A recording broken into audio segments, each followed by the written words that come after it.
Kembali disergap pemirsa misteri pembunuhan karyawati bank dengan 32 luka tusukan di Denpasar, Bali terungkap. Pelaku pembunuhan ternyata remaja 14 tahun, tetangga korban. Korban dibunuh setelah memergoki aksi pelaku mencuri di rumah korban.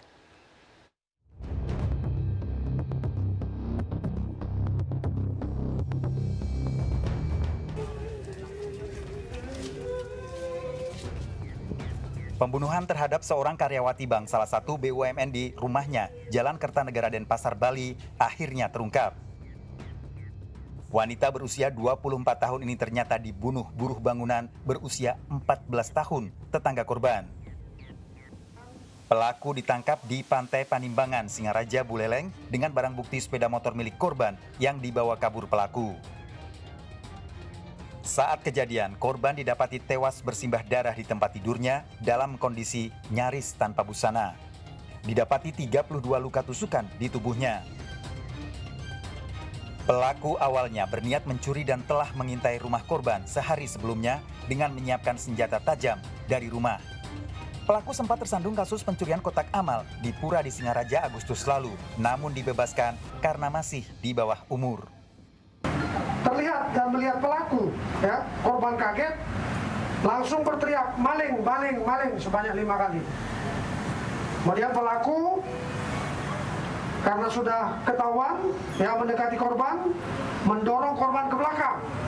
Ya, korban jatuh di atas kasur, pelaku membekap mulut korban dan melakukan penganiayaan dengan menggunakan pisau yang sudah. Karena korban terindikasi positif COVID-19, polisi melakukan tes rapid antigen terhadap pelaku dan hasilnya negatif COVID-19. Dari Denpasar, Bali, Indra Ari iNews melaporkan. Pemirsa, rekonstruksi pembunuhan wanita hamil yang mayatnya dikubur di pinggir tol Jagorawi, Jakarta Timur mengungkap fakta baru. Dua pelaku memberikan keterangan berbeda saat di lokasi kejadian. Pembunuhan dilatar belakangi pelaku menolak menikahi korban yang telah dihamili.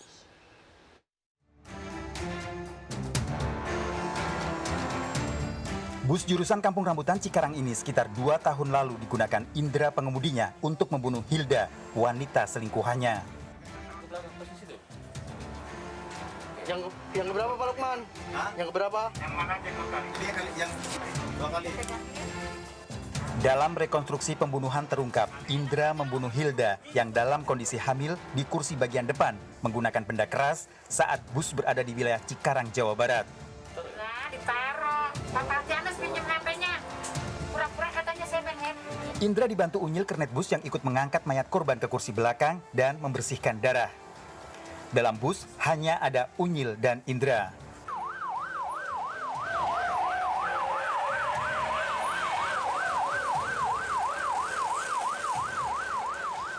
Indra kemudian membawa mayat Hilda ke taman kota tepi jalan tol Jagorawi, Jakarta Timur untuk mengubur.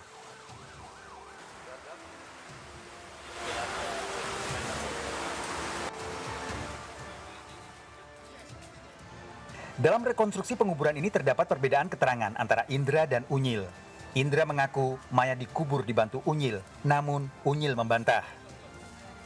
Pak, yang disampaikan beda itu oleh Unyil apa Pak? Apa? Yang disampaikan beda itu apa? Ya, awalnya si Unyil ini memberikan keterangan bahwa dia ikut membawa si korban sampai ke penguburan. Ternyata setelah kita lakukan rekonstruksi, si Unyil hanya menunggu di mobil saja. Artinya Unyil tidak berperan ya Pak? Betul, peranan Unyil hanya menunggu, tetapi Unyil tetap 55 karena dia mengetahui. Rekonstruksi pembunuhan Hilda, para tersangka memperagakan 24 adegan.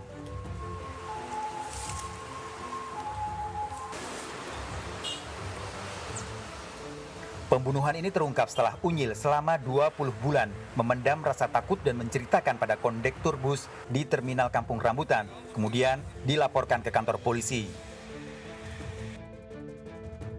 Unyil ditangkap polisi di kawasan Cawang, Jakarta Timur saat dalam bus tempatnya bekerja sebagai kernet. Unyil yang selama ini merasa ketakutan ditangkap tanpa perlawanan dan mengakui mengetahui pembunuhan yang dilakukan Hendra. Setelah Unyil ditangkap, polisi menangkap Hendra di Semarang, Jawa Tengah. Hendra tak lagi menjadi pengemudi bus, beralih sebagai sopir mobil ekspedisi. Dalam pemeriksaan di kantor polisi, Hendra mengakui Korban dibunuh saat hamil 6 bulan. Hendra yang menghamili Hilda tidak mau bertanggung jawab karena telah berkeluarga. Mau menyerahkan diri juga awalnya ada niat. Ya, cuma saya nggak berani, malah harus ikut terus karena saya juga punya keluarga. Itu dikubur setengah itu sengaja atau memang buru-buru atau kenapa? Kamu itu kuburin?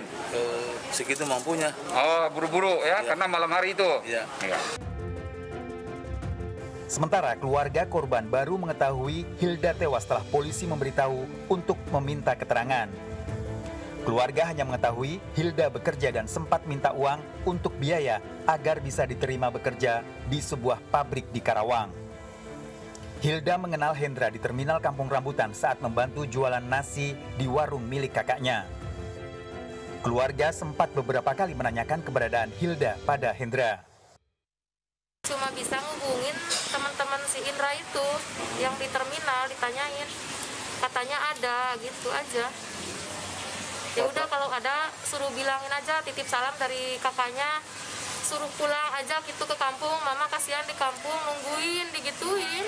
Kalau terakhir itu pamitnya mau kerja atau mau ini? Pamitnya dari terakhir ya, dia itu minta duit ke kampung, mau masuk perusahaan Astra katanya, minta duit 5 juta. 7 April tahun lalu, jasad Hilda ditemukan di pinggir tol Jagorawi, Cililitan, Jakarta Timur oleh pencari burung.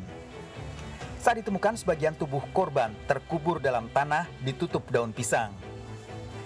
Dari hasil otopsi diketahui ternyata korban tengah hamil dan didapati luka pada bagian kepala.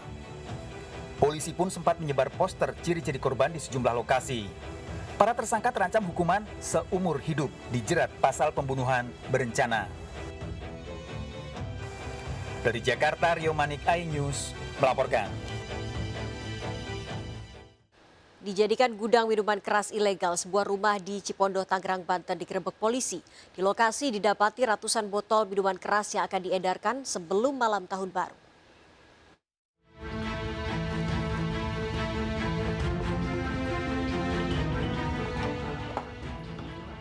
Polisi menggerebek sebuah rumah yang dijadikan gudang minuman keras ilegal di Cipondoh, Tangerang, Banten.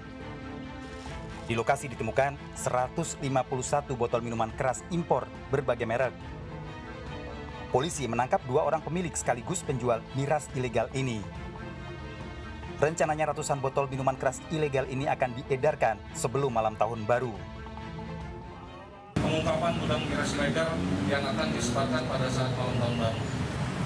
Jadi sebelum barang-barang ini menyebar ke masyarakat, Unit Reskrim Polsek Cipondoh melakukan upaya represif penegakan hukum.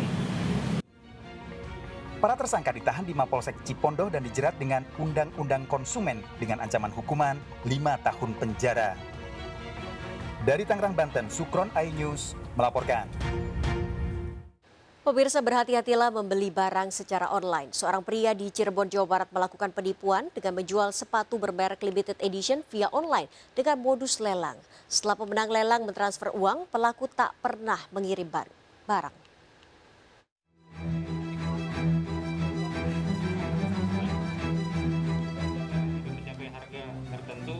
Jajan Surya Perkasa Nada, warga Lemah Abang, Cirebon ini ditangkap polisi usai menipu puluhan pembeli sepatu mahal melalui Instagram.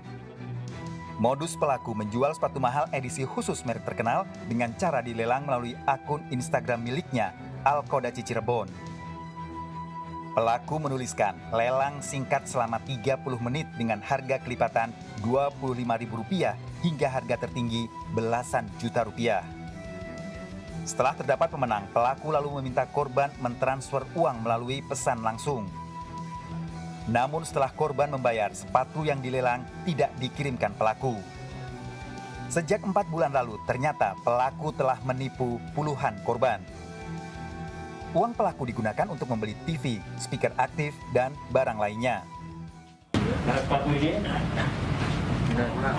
kemudian banyak pengikut di Instagramnya respon. Namanya lelang kan dari mulai penawaran terendah sampai yang tertinggi. Ketika sudah sampai yang tertinggi dihentikan, kemudian si korban itu transfer ke rekening. Akibat kejadian ini, salah satu korban mengalami kerugian 15 juta rupiah.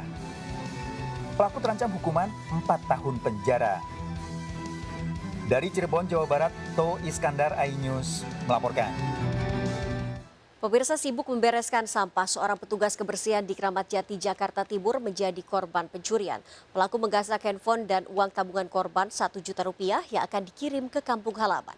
Aksi pencurian terekam CCTV.